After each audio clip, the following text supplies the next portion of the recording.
하나님이 날 저녁에 우리로 하여금 주님을 경배하게 하시고 마음껏 주님을 높이며 주님 앞에 엎드려 예배하게 하여 주시니 감사합니다. 주님은 우리의 찬양을 받기에 합당하시며 또한 유일하신 하나님 되십니다. 오늘도 우리의 찬송 중에 이미 와 계시는 줄 믿습니다. 주님, 살아계신 주님의 영광으로 우리 온 삶을 더 충만하게 채워 주시옵소서. 우리 영혼육을 주여 자유케 하여 주시옵소서. 어떤 문제를 지니고 나왔을지라도 오늘 그 모든 문제가 주 앞에 눈 녹듯 사라지는 역사가 이 밤에 있게 하여 주시옵소서. 하나님, 오늘 믿음의 눈이 활짝 열려서 이것 가운데 역사하시는 그 전능하신 주님을 배없는 밤 되게 하여 주시옵소서. 감사합니다. 살아계신 예수님의 이름으로 기도드렸습니다. 아멘. 우리와 함께 하시는 그 주님 앞에 다시 한번 큰 박수로 영어 올려드리며 나아갑니다. 예, 주님 영광 받으시옵소서. 감사합니다. 우리 한번 저희 계신 분에게 믿음으로 이렇게 인사하시겠습니까? 주님이 여기 우리와 함께 하십니다. 아멘, 아멘. 얼마나 좋은지 모르겠습니다. 전 사실 이렇게 금요 기도회를 늘 섬기지만은 늘 앞에서 찬양을 인도하다 보니까 여기서 예배하면 얼마나 좋을까 그런 생각들도 늘 했었었는데 거의 한 2년 만에 저에게 회중에서 예배 드릴 수 있는 좋은 기회가 찾아온 것 같습니다. 여러분의 음성이 막 귓가에 쩌렁쩌렁 울리면서 하나님 앞에 마음껏 그분의 어떠하심을 우리가 고백하고 선포하면서 예배할 수 있어서 얼마나 감사한지 모르겠습니다. 오늘 찬양하면서 오늘 설교로 여러분들과 함께 나눌 내용들을 이미 주님이 다 말씀하신 것 같아요. 그래서 그렇다고 정리할 수는 없고 오늘 여러분들과 함께 나누고 싶은 말씀의 제목은요, 내 영이 마르지 않는 연습이에요. 내 영이 마르지 않는 연습. 사실은 제가 요즘 최근 계속해서 하나님 앞에 갈망하면서 기도하면서 하나님, 내 영혼이 늘 주님 앞에 촉촉히 젖어 있게 해주세요. 이것이 사실은 제 안의 기도의 제목이기도 하고 제 안의 가장 큰 갈망이었었어요. 그래서 계속해서 요번에 말씀을 전할 때에 어떤 말씀을 전할지 하나님 앞에 놓고 기도할 때에 하나님이 여기에 대한 말씀을 제 마음 가운데 감동으로 주셨습니다. 물론 이 제목이 사실은 책 제목이에요. 밥소리라고 하는 사역자분의 책 중에 내 영이 마르지 않는 연습이라고 하는 책이 있어요. 근데 오늘 설교는 그 내용과 상관은 없습니다. 그렇지만 오늘 제가 표현하고 싶은 그 제목이 여기에 담겨져 있는 것 같아서 내 영이 마르지 않는 연습이라고 하는 제목으로 말씀 전하고자 하고요. 요한3서 1장 2절 말씀 한 절만 우리 다 같이 한번 읽어보도록 할까요? 다 함께 시작. 사랑하는 자여, 내 영혼이 잘됨 같이 내가 범사에 잘되고 강건하기를 내가 간구하노라. 아멘. 오늘 이 밤에 이 놀라운 말씀이 우리의 삶 가운데 이루어지기를 소망합니다. 요즘 날씨가 굉장히 무더워졌어요. 그래서 조금만 걸어 다녀도 막 땀이 비오듯 하는 것 같습니다. 이런 날씨에 여러분들이 막 이렇게 땀을 많이 흘리면요, 수분 섭취를 잘 하셔야 합니다. 그렇지 않으면은 금방 그 탈수 증세가 생겨가지고 그래가지고 여러분의 몸이 여러 가지로 문제가 생길 수도 있습니다. 그래서 항상 여러분들 물을 잘 챙겨 가지고 다니시면 좋을 것 같아요. 근데 예전에 비해서 요즘 많은 분들이 이렇게 손에 물병을 들고 다니시거나 텀블러 갖고 다니시는 분들도 많이 계시는 것 같고요. 요즘 청년들 같은 경우는 그 아라고 그러죠. 네, 아이스 아메리카노를 손에서 놓지 않고 항상 지니고 다니는 것 같아요. 그래서 하루 온종일 찔끔찔끔 계속 마시는 거예요. 근데 분명히 아침에 그거 산 거 봤는데 저녁이 돼도 그 양은 그대로인 것 같아요. 그게 커피인지 침인지는 잘 모르겠지만 어쨌거나 계속해서 그 목을 축이면서 있는 모습을 보면서 그 갈증을 해결하는 방법도 참 다양하다라는 생각들 했었습니다. 근데 우리 일상에서 목마름이 찾아오는 것처럼요, 영혼에도 목마름이 있다라고 하는 사실입니다. 여러분 아십니까? 아마도 우리가 신앙생활 하시는 분들이라고 한다면은 아마 그것을 충분히 느끼면서 살 것이라고 생각이 됩니다. 그 목마름은요, 결핍 증세라고 하는 것은 그냥 단순히 우리 몸에만 찾아오는 것은 분명 아닌 것 같습니다. 우리의 영혼 또한 결핍 증세가 있다라고 하는 것이, 왜요? 우리의 몸은 그냥 이 몸뚱아리로만 이루어져 있지 않기 때문에 그렇습니다. 우리에겐 영혼이 있습니다. 창세기 2장 7절 말씀에 보니까요, 여호와 하나님이 땅의 흙으로 사람을 지으시고 생기를 그 코에 불어 넣으시니 사람이 생명이 된지라. 그때 비로소 우리가, 하나님께서 생기를 불어 넣으실 때에 우리가 살아있는 영이 되었다라고 성경은 이야기하고 있습니다. 며칠 전에 저희 집에서 키우던 식물이 죽었습니다. 단지 한 3일 정도 지방에 출타를 하고 돌아왔는데 깜짝 놀랐습니다. 이게 심아리가 하나도 없이 그냥 쓰러져서 잎이 누렇게 뜨고 주저앉아 있는 거예요. 아무리 어떻게 해서든지 다시 막 실로 메워가지고 이렇게 기둥을 세우고 그러면서 살려보려고 애써봤지만 소용이 없었습니다. 그리고 무엇보다도 안타까운 사실은 이 식물을 키우는 것이 저희 둘째 딸의 숙제였기 때문에 그렇습니다. 숙제는 끝난 겁니다. 근데 식물이나 사람이나 단 며칠이라도 밥이나 물이나 이런 것들 이렇게 채워지지 않으니까 굶어본 분들은 아시겠지만 쉽게 파리해져 버립니다. 힘을 다 소실해 버리고 말죠. 근데 아십니까? 우리 영혼도 그렇다라고 하는 사실이에요. 오늘 본문 말씀인 요한3서 1장 2절 말씀에 보면, 사랑하는 자여, 내 영혼이 잘됨 같이 내가 범사에 잘되고 강건하기를 내가 간구하노라.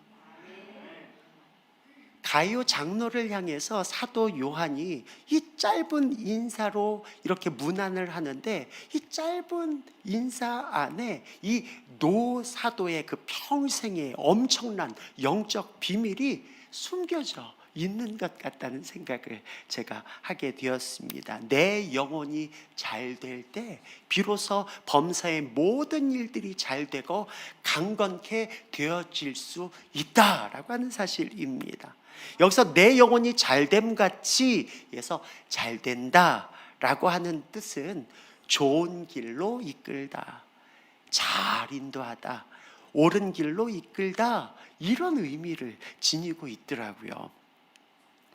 우리의 영혼을 바른 길로 잘 이끌어갈 때 우리 인생에 묶인 여러 가지 문제들, 여러 가지 어려움들, 여러 가지 당면한 일들, 그리고 건강까지도 술술술 풀려지는 역사가 바로 우리의 영혼이 바른 길을 가기 시작할 때 되어진다라고 하는 놀라운 사실입니다.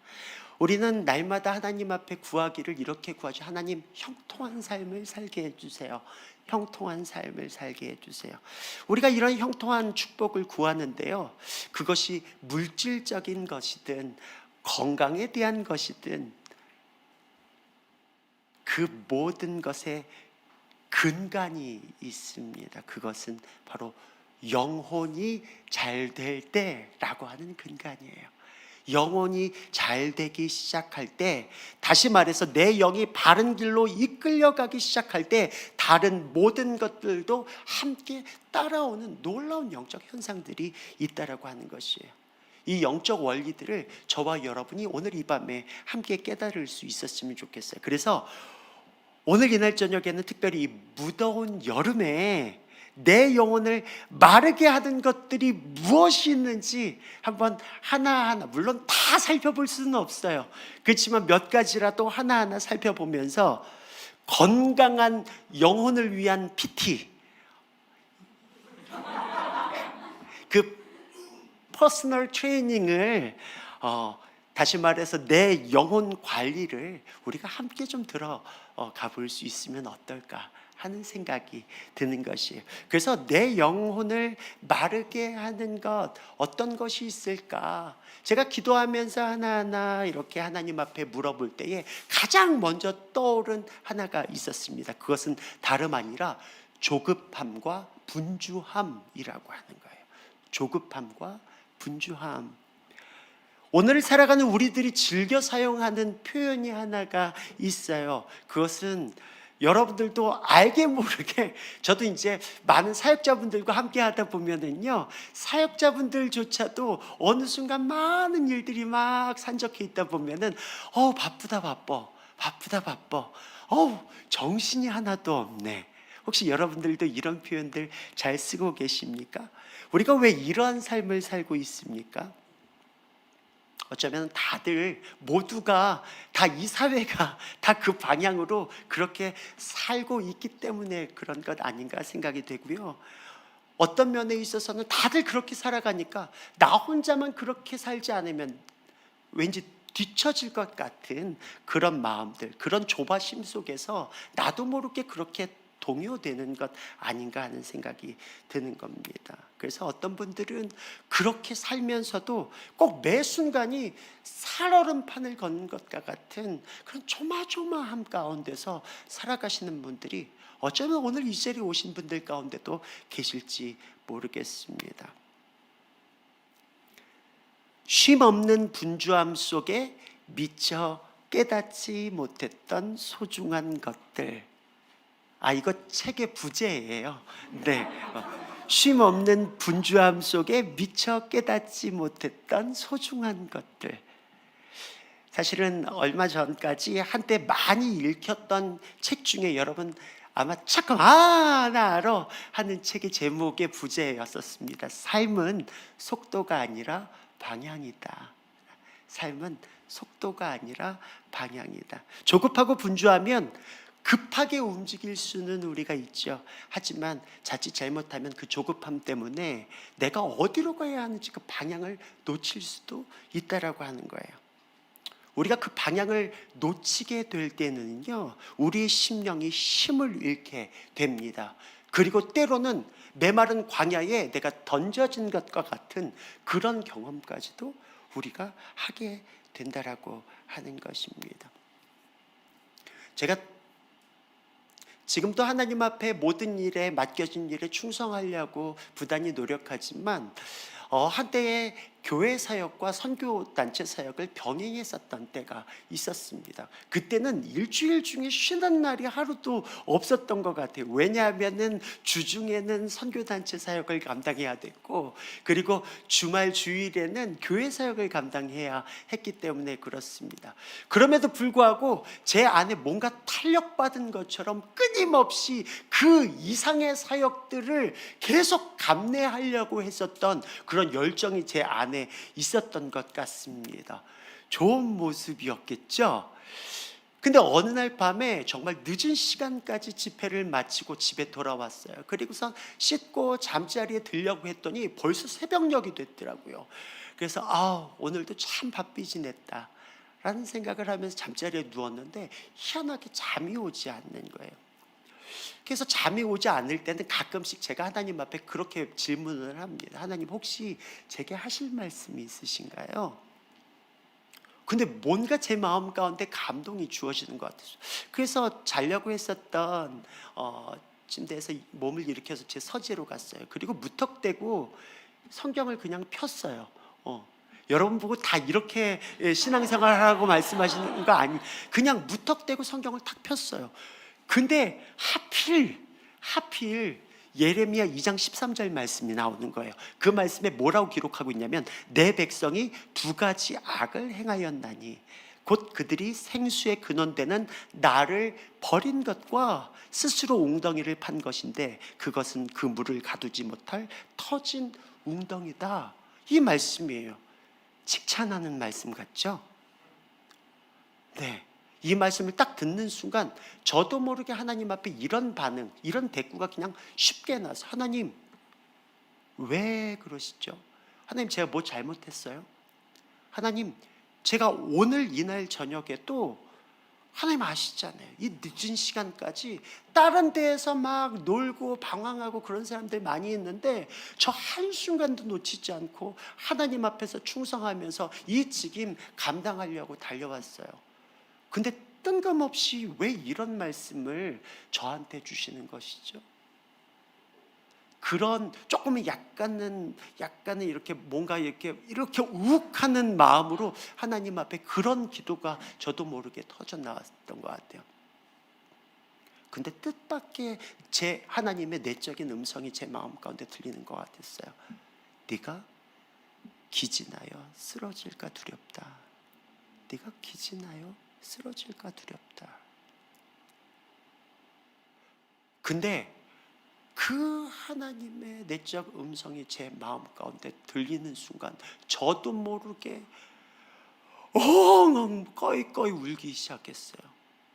그렇게 울어본 적이 있었나 싶을 만큼 꺼이꺼이 울면서 제 입술에서 저도 모르게 하나님 잘못했습니다. 하나님 제가 잘못 살았습니다. 하나님이 제 마음 가운데 주신 그 음성 안에는 정말로 저를 향한 하나님 아버지의 따뜻한 마음이 녹아졌고, 그리고 하나님의 제게 주시고자 하시는 그 풍성한 영의 양식들을 준비하고 계시는 하나님의 모습이 저에게 보여지는 거예요. 근데 저는 분명 다른 일을 하지 않았어요. 하나님이 맡기신 직임에 열심히 달려왔었어요. 그것이 하나님을 기쁘시게 하는 것이라고 여겨왔기 때문에 그래요. 근데 보니까 저 스스로는 하나님을 기쁘시게 하는 것이라고 달려왔지만 제 삶 안에서는 하나님 그분 앞에 머물러 있는 삶이 점차 무너져 가기 시작했던 거예요. 날마다 가장 삶의 우선순위를 하나님 그분 앞에 두며 살기 시작했는데 어느덧 아침에 일어나는 그 순간부터 하나님은 동떨어져 있고 그냥 내게 주어진 그 일정, 그 스케줄을 하나하나 점검하면서 오늘은 어디에서 무슨 일을 하고 무슨 사역을 감당하고 하는데 정신이 빠져 있는 거예요. 표면상으로는 하나님의 일을 감당하고 있었지만 저는 한순간도 하나님 그분께로부터 오는 그 풍성한 임재의 꼴을 먹으며 그 생수의 근원 되시는 하나님 그분으로부터의 그 공급함과 상관없이 어쩌면 하나님의 일을 너무나도 태연하게 해왔었던 것 같습니다. 그러면서 제 마음 가운데 하나님이 손짓하시는 것 같아서 내게로 나오라. 내게로 나오라. 내가 너의 생수의 근원이야. 내가 너의 생명의 근원이야. 내게로 나와.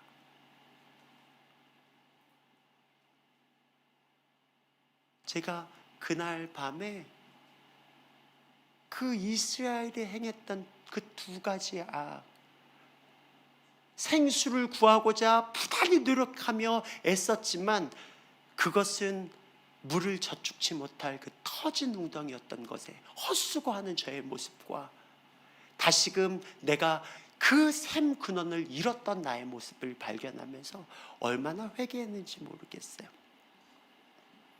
그때 하나님이 그 밤에 저에게 말씀해 주시고 들려주신 찬양이 내 갈급함이라고 하는 찬양이에요.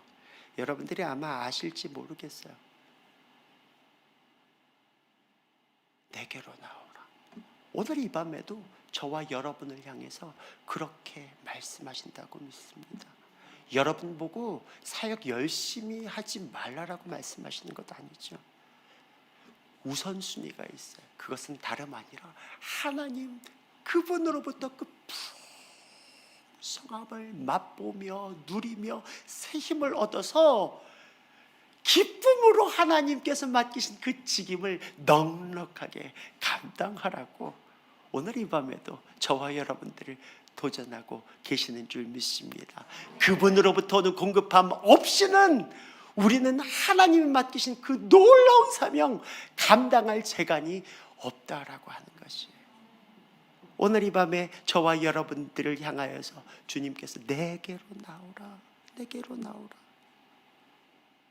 그분 앞에 나가는 것이, 어쩌면 여러분 안에 바쁘다 바빠 하면서 어느덧 그 정신없이 분주한 삶 때문에 하나님 그분 앞에 머무는 것을 놓친 분들이 계시다라고 한다면 오늘 이 밤에 여러분을 주님이 그 샘 근원으로 초대하고 계시다라고 하는 것이에요.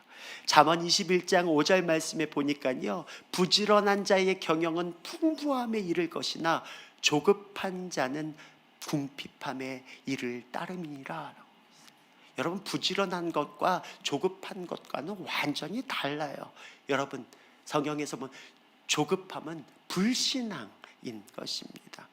하나님이 이루실 것에 대한 믿음을 저버리고 조급한 마음에 자신의 인위적인 방법, 자기 결정을 하게 되는 것이, 하나님의 뜻과는 상관없이 내 마음의 조급함에 이끌려서 그 일들을 선택하게 된다라고 하는 것이. 여러분, 조급한 사람은요 절대 기도할 수 없습니다. 조급한 사람은요 절대 응답을 기다릴 수 없습니다. 조급한 사람은 절대로 하나님의 뜻이 이루어지는 것을 볼 수도 없습니다.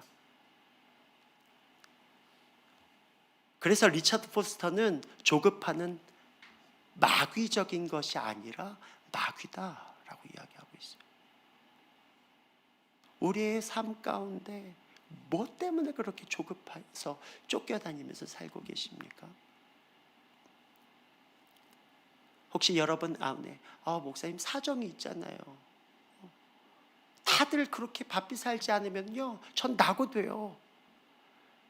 여러분을 조급하게 만드는 것이 무엇입니까?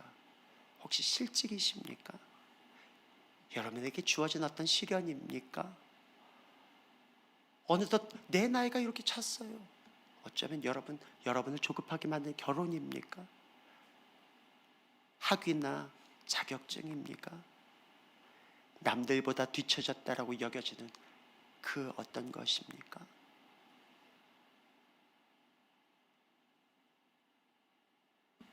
여러분 기억하시기 바랍니다. 여러분 그 조급함 때문에 샘 근원을 통째로 잃어버리지 마시기 바랍니다. 샘 근원을 잃으면 다 잃어버린 거예요.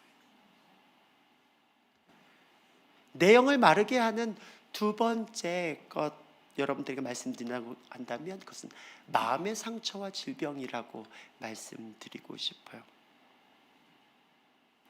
우리가 사람으로부터 상처를 받게 되면은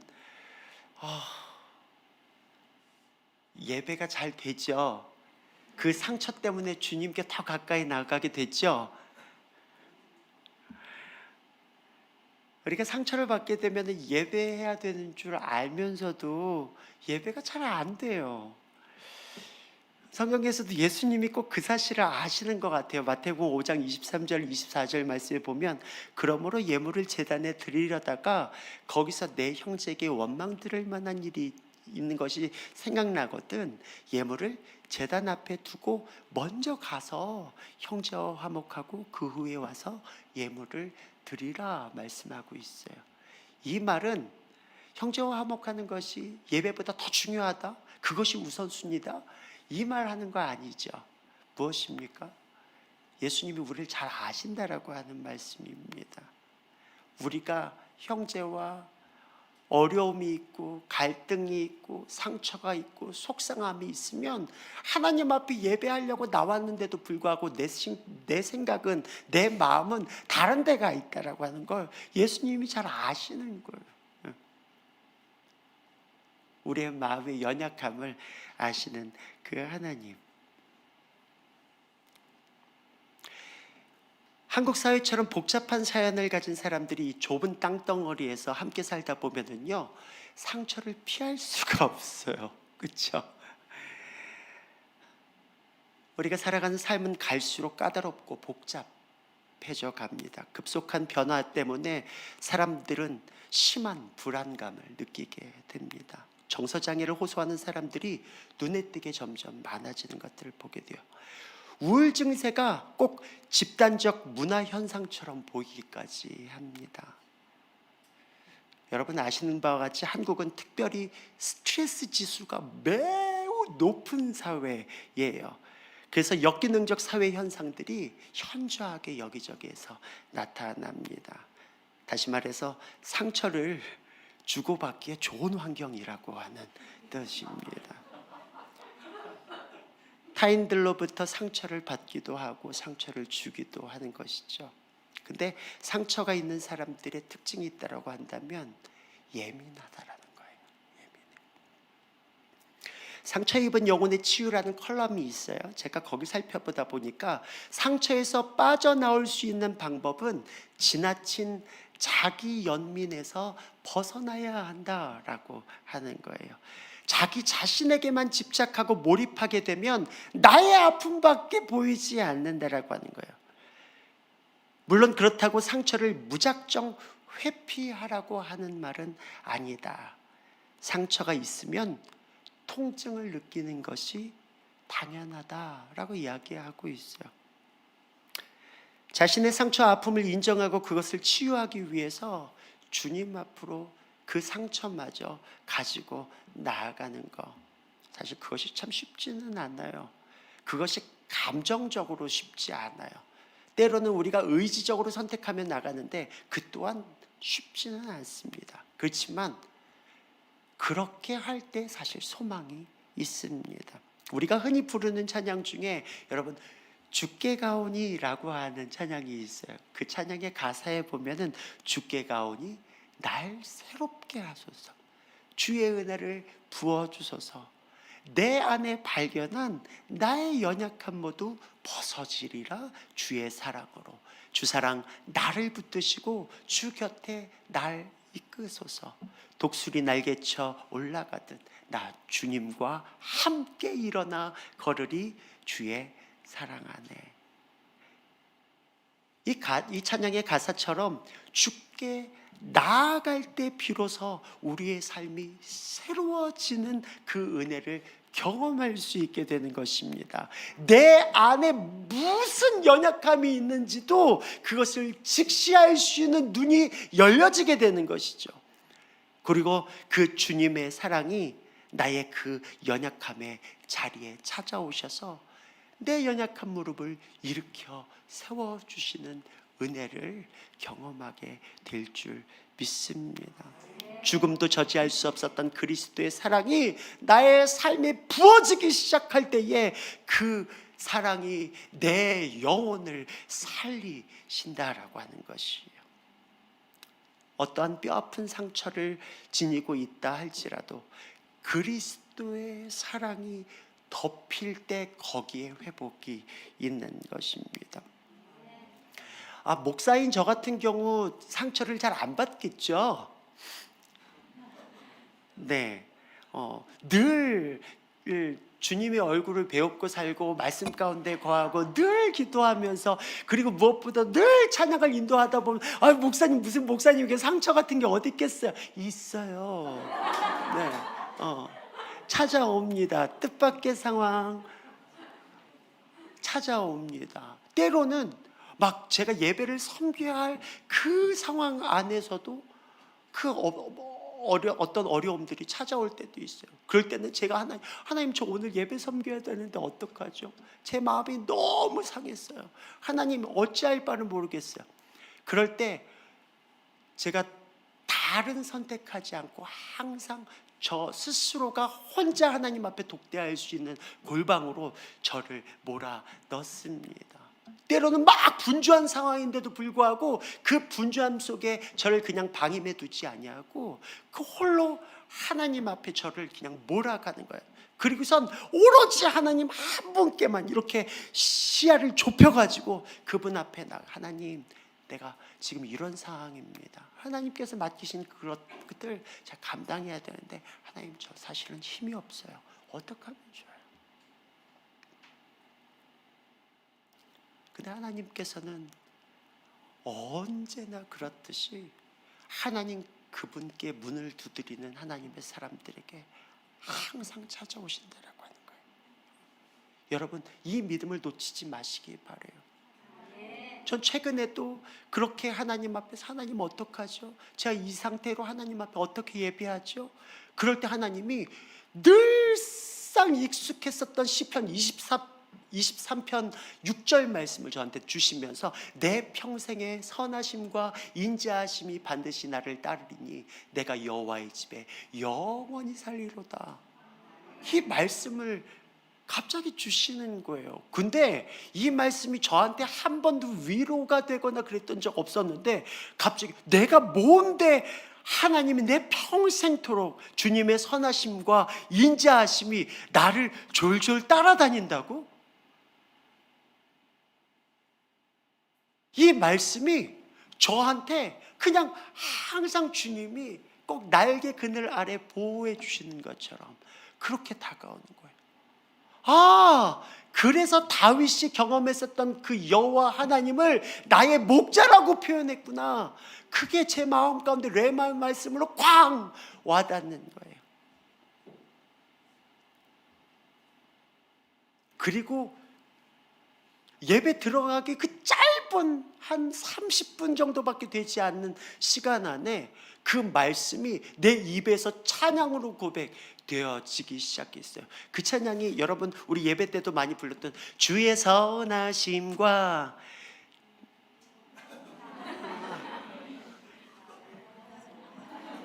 나를 따르리니 주는 나의 목자, 기억하십니까? 이거 30분도 안 돼서 나온 찬양이에요. 이거는 그러니까 만들어지는 게 아니잖아요, 그렇죠? 그때 하나님이 찾아오셔서 그 말씀을 주시는 거예요. 그리고 내 영혼을 다시 그 상처와 그 어둠에서 끄집어내셔서 독수리 날개쳐 올라감과 같은 새 힘과 능력을 주시는 거예요. 제가 한 건 아무것도 없어요. 단지 그 상황 안에 그 상처 속에서 절 방임시켜 놓지 아니하고 거기에서 내 시선을 돌이켜 하나님 그분 앞에 나아가기만 한 게 그게 전부예요. 근데 어김없이 그 주님은 샘 근원으로 나의 목자로 주님의 날개 그늘 아래에서 회복시키시고 치유하시는 놀라운 은혜를 경험하게 해 주셨다라고 하는 거예요. 여러분 마태복음 9장 20절에서 22절의 말씀에도 보니까 12해 동안 고통받았던 여인이 있어요. 의사들도 고칠 수가 없다라고 하는 거예요. 소망이 다 끊어졌음에도 불구하고 이 여인은 단 한 분께 주목했어요. 누구입니까? 예수 그리스도, 그분이셨어요. 그래서 손을 쭉 뻗어서 믿음으로 예수님의 옷자락을 붙들었던 것이죠. 근데 놀라운 사실은 예수께서 돌이켜 그를 보시며 이르시되 딸아 안심하라, 내 믿음이 너를 구원하였다. 딸아 안심하라, 내 믿음이 너를 구원하였다. 예수님께 신뢰를 범했잖아요, 그렇죠? 갑자기 옷자락을 붙든다는 건. 근데 여러분, 저와 여러분의 삶 가운데 모든 소망이 끊어진 그 상황 안에서 주님 한 번만 만나 주시겠어요? 이런 게 아니에요. 언제라도 주님을 향해서 손을 뻗어서 주님, 저 주님이 살려주시지 않으면 나 살 수가 없어요. 살 수가 없어요. 하나님 앞에 통곡하기 시작하고 그분의 옷자락을 붙들고 매달리기 시작할 때에 주님은 여러분의 그 아픔에, 그 상처의 중심으로 찾아오시고 우리를 고치시고 치료하시고 온전하게 회복시켜 주신다라고 하는 거예요.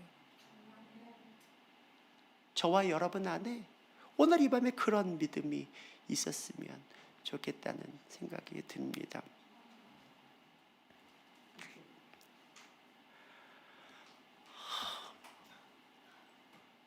시간이 많이 갔어요.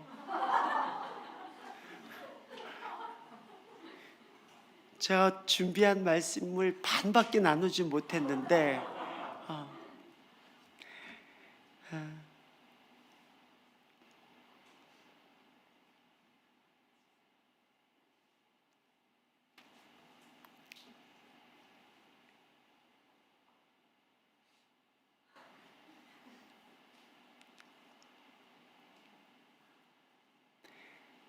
마지막 한 가지만 짧게 나누고 여러분과 오늘 기도하고 오늘 시간을 마무리하도록 하겠습니다. 사실은 제가 준비한 모든 것들을 다 나눠도 일일이 하나하나 다 열거할 수는 없어요.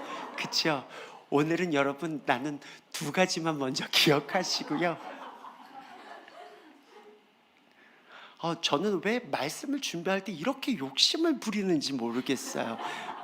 여러분과 함께 나누고 싶은 마음이 너무 큰 것 같습니다. 오늘 내용을 마르게 하는 한 가지만 더 말씀드릴게요. 짧게. 그거는 바로 죄라고 하는 거예요. 죄. 죄는 하나님을 멀리하게 한다는 사실 여러분 아시죠?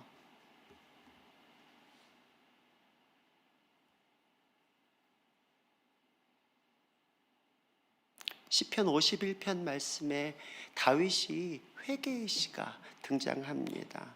우리가 찬양으로도 쉽게 표현되어 있죠. 나를 주님 앞에서 멀리하지 마시고 주의 성령을 내게서 거두지 마옵소서. 그런 기도가 나옵니다. 근데 미안한 얘기지만 하나님이 멀리한 것 아닙니다. 하나님이 피하시는 것 아니라는 말씀입니다. 아담과 하와가 범죄한 이후에 너무나도 자연스럽게 나온 행동이 하나님의 낯을 피하는 것. 이게 너무나도 죄가 우리 가운데 들어왔을 때 너무나도 자연스러운 반응 중에 한 가지라고 하는 것입니다. 그런데 여러분, 우리는 그분을 떠나 살 수가 없습니다. 우리가 다시금 죄와 싸우되 피 흘리기까지 싸우며 내 힘으로 그 모든 것들을 이겨낼 능력이 없는 것을 인정하면서 예수의 피 보혈의 능력으로 내 머리끝부터 발끝까지 씻겨 정하게 하여 주시옵소서. 내 힘이 아니라 오직 성령의 능력으로 하나님 나로 하여금 주의 거룩함 가운데 나아갈 수 있도록 은혜의 보좌 앞으로 나를 인도하여 주시옵소서. 그렇게 하나님 앞에 나가는 자들마다 하나님께서 만나주시고 그 인생을 회복시켜 주시고 축복하여 주실 줄 믿습니다. 오늘 이 밤에 우리가 이 시간 같이 기도하면서 이 시간들을 정리했으면 좋겠다는 마음이 듭니다. 내 영이 마르지 않는 연습. 사실은 제가 오늘 여러분들에게 여러분 내 영이 마르지 않기 위해서 묵상을 해야 합니다. 여러분 시간을 정해놓고 기도해야 합니다. 여러분들에게 어떤 방법론을 이야기하는 것 아닙니다. 사실은 여러분들이 모르는 얘기를 꺼낸 것 아닙니다. 그럼에도 불구하고 내 영혼이 파리하게 말라 비틀어져 감에도 불구하고 내가 그것을 지금 방치하고 있다라고 한다면 오늘 이 밤에 주님이 회복하실 수 있도록 우리의 삶을 그분의 임재 가운데로 좀 내어드리지 않겠습니까? 오늘 그분이 만지실 수 있도록, 그분이 채워주실 수 있도록, 그분이 고치실 수 있도록, 그분이 마음껏 회복하실 수 있도록. 그래서 이전의 삶에 머물러 있는 것이 아니라 이전의 상처에 그 아픔 가운데 그냥 묻어두면서 살아가는 인생이 아니라 하나님 주님께서 오늘 내 가운데 임하시면, 내 가운데 역사하시면 오늘 주님과 함께 내 영혼 비상하는 역사가 일어나게 될 줄 믿습니다. 바로 오늘 이 밤이 그런 밤 되게 하여 주시옵소서. 나의 삶을 주여 이끌어 주시옵소서. 우리 믿음으로 주님 앞에 우리 영혼을 내어 맡겨드리는 기도 다 함께 주여 한번 부르시고 기도합니다. 주여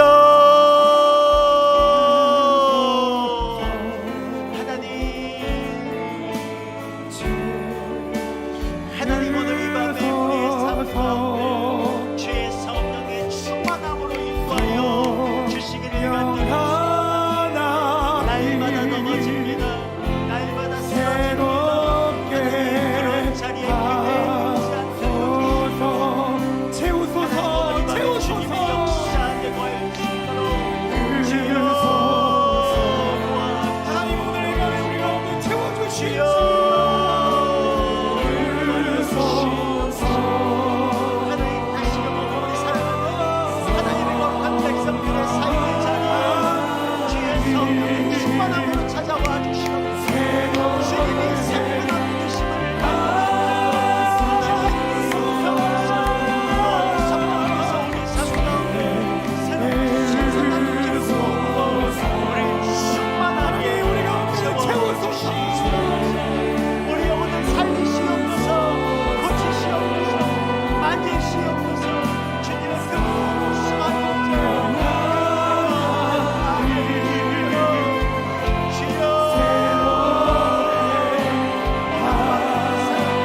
가지만 위해서 더 기도하기 시작하십시다. 오늘 이 밤에 혹시나 내가 겪고 있는 상처와 아픔 때문에 그 자리에서 한 발짝도 움직이지 못하고 있는 분이 계시다라고 한다면 오늘 주님 앞에서 그 모든 상함과 아픔을 주님 앞에 내어 맡겨드릴 수 있는 이 밤 됐으면 좋겠어요.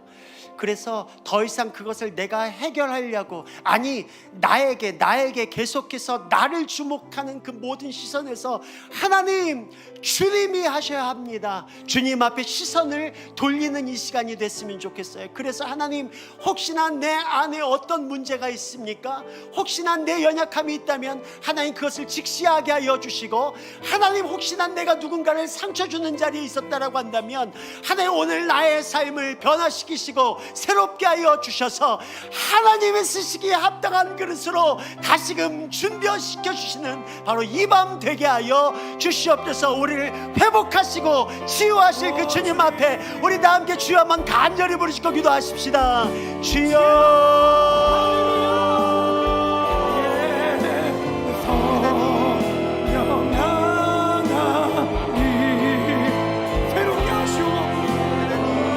새롭게 하시기를 원합니다.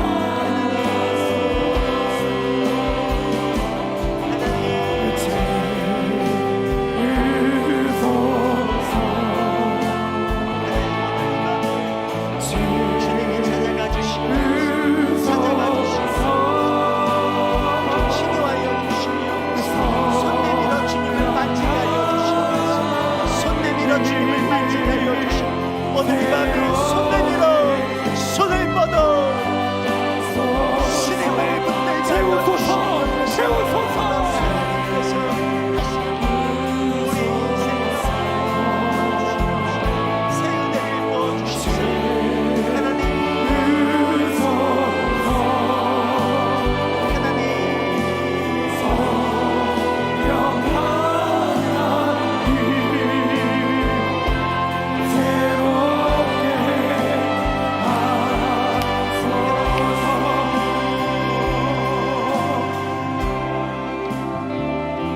우리가 마지막으로 한 가지만 더 위해서 기도하십시다. 명절 끝날 곧 큰 날에 예수께서 서서 이르되 누구든지 목마르거든 내게로 와서 마시라.